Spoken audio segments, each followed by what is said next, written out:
Okay, tell me who you are and tell me about this place and how it came to be.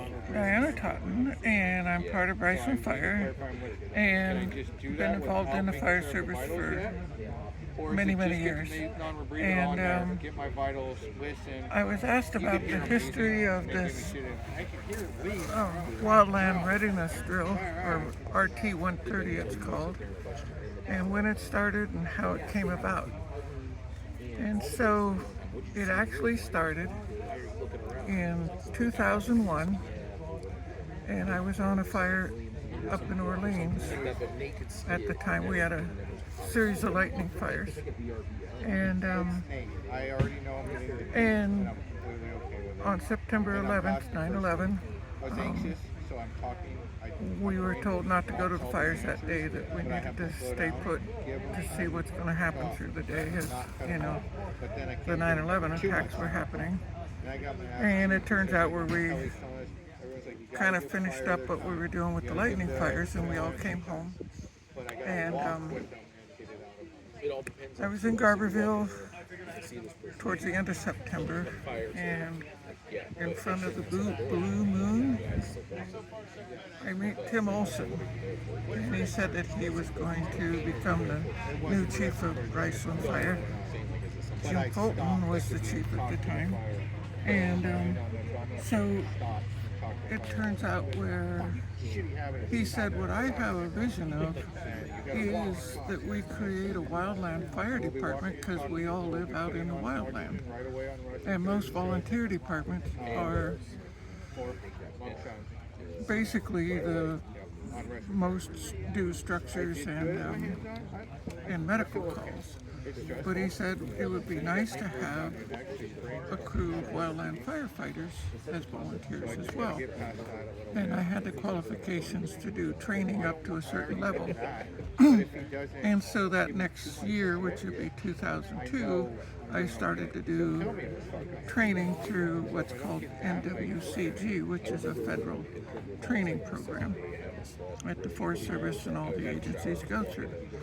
And so that's when we started, 2001. And the first year, I think I had like 8 or 9 people. And it was fascinating. Everybody learned a lot. And I realized how big of a lack there was in just training. Where do people learn to do this? And everybody can go out and squirt water on a fire, but to do it effectively and safely is a whole different world. And so you could see over 25 years, it's become huge. In fact, I believe this is the largest RT-130 in the nation, and then put together all by volunteer firefighters. And so, and to take it to this level where the evolutions imitate real life situations, but the involvement of all these local departments, and I hear coming as far as some Arcata Fire guys, we have different agencies, BLM, CAL FIRE's here today. We've had Forest Service and PBA members, and it's such a great group of people. But one of the big things that happened with all this equipment that's come has created a level of professionalism and also a level of pride. So people that are on these volunteer departments don't feel less than, because their training and their equipment and everything they do is starting to be taken as at a level of any other agency. And so that's being recognized all over as well. And so these groups will go out on strike teams this year, and they have for the last few years, which means they go to Southern California on fires, they go all over the state. And those experiences are huge because they bring back the knowledge that you just can't get out of a training like today. It's pretend, so to speak. But to go out on these larger fires and to understand how the big picture works, and to be part of the group that's driving in been to some place where they're evacuating many thousands of people that are driving the other direction. But you started right here with the training on the ground that gives you what you need to go do that kind of thing. And you see the camaraderie and that kind of stuff is just one of the most incredible parts of the fire service. And anyway, it's fascinating to see what it's become over the years, you know. And anyway, so get a little bit older and just kind of smile and watch everybody do their things. That's kind of where I'm at now. Well, tell me about like okay, so the first one, while hard to get going, is sometimes not as hard as like the third or the fifth one where people are kind of like, well, we've done that. Tell me about that part. The other part is that because a lot of the fire department people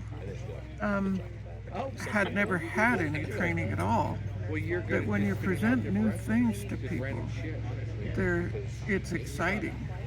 Like just rolling hose is very like awesome, because a lot of times when I first started with Bryceland, the hoses were just wadded up in the back of their little truck. And so to have everything start to look like, oh, that's how they do that. And so like with every profession or trade, there's systems that they learn. And so the trick is in the fire service, is once you get really good at hose rolling, well, then you have to learn how to use the nozzles, you see? And then that becomes exciting. And then the next thing you know, these are the hand tools that you're going to learn how to use. And then just sharpening the hand tools is, I had no idea how complicated that could be and how it all starts to build, right? So then the other part with the fire service is it's like, you've been doing this for last year, I need you to teach the newcomers, and I'll observe and watch over you. And that's how the fire service works as well.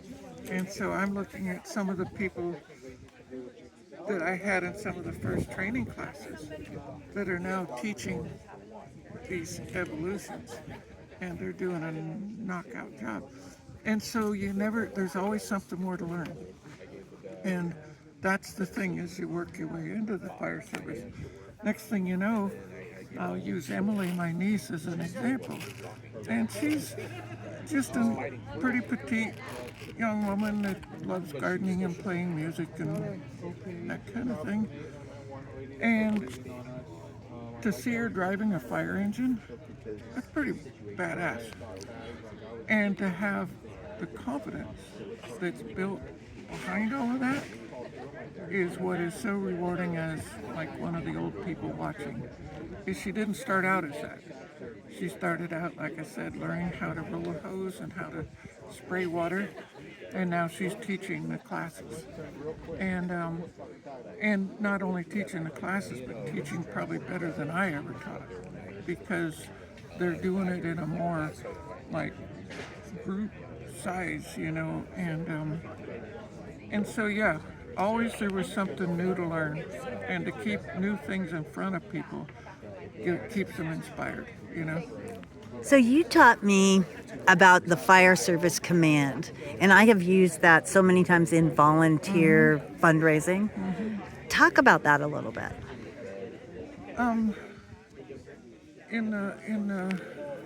Do you have a way to pause and I'll give an IAP? Yep.